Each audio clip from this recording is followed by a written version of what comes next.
श्रीमद् भगवद गीता यथारूप अध्याय 10 श्लोक संख्या 34। मृत्यु सर्वहरश्चाहम् उद्भवश्च भविष्यतां कीर्तिः श्रीर्वाक्च नारीणां स्मृतिर्मेधा धृतिः क्षमा। मैं सर्वभक्षी मृत्यु हूँ और मैं ही आगे होने वालों को उत्पन्न करने वाला हूँ।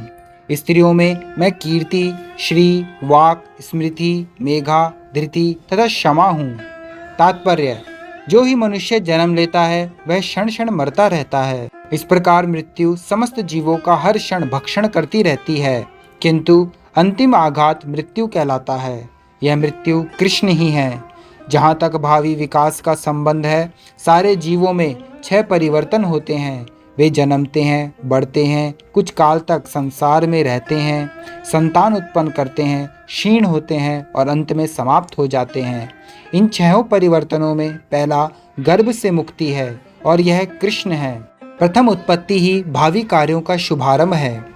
यहाँ जिन 7 ऐश्वर्यों का उल्लेख है वे स्त्रीवाचक हैं: कीर्ति, श्री, वाक, स्मृति, मेधा, धृति तथा क्षमा। यदि किसी व्यक्ति के पास ये सभी या इनमें से कुछ ही होते हैं तो वह यशस्वी होता है। यदि कोई मनुष्य धर्मात्मा है तो वह यशस्वी होता है। संस्कृत पूर्ण भाषा है, अतः यह अत्यंत यशस्विनी है। यदि कोई पढ़ने के बाद विषय को स्मरण रख सकता है तो उसे उत्तम स्मृति मिली होती है। केवल अनेक ग्रंथों को पढ़ना पर्याप्त नहीं होता, किंतु उन्हें समझकर आवश्यकता पड़ने पर उनका प्रयोग मेधा या बुद्धि कहलाती है। यह दूसरा ऐश्वर्य है। अस्थिरता पर विजय पाना धृति या दृढ़ता है।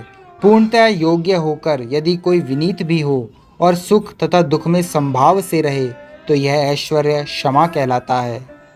हरे कृष्ण।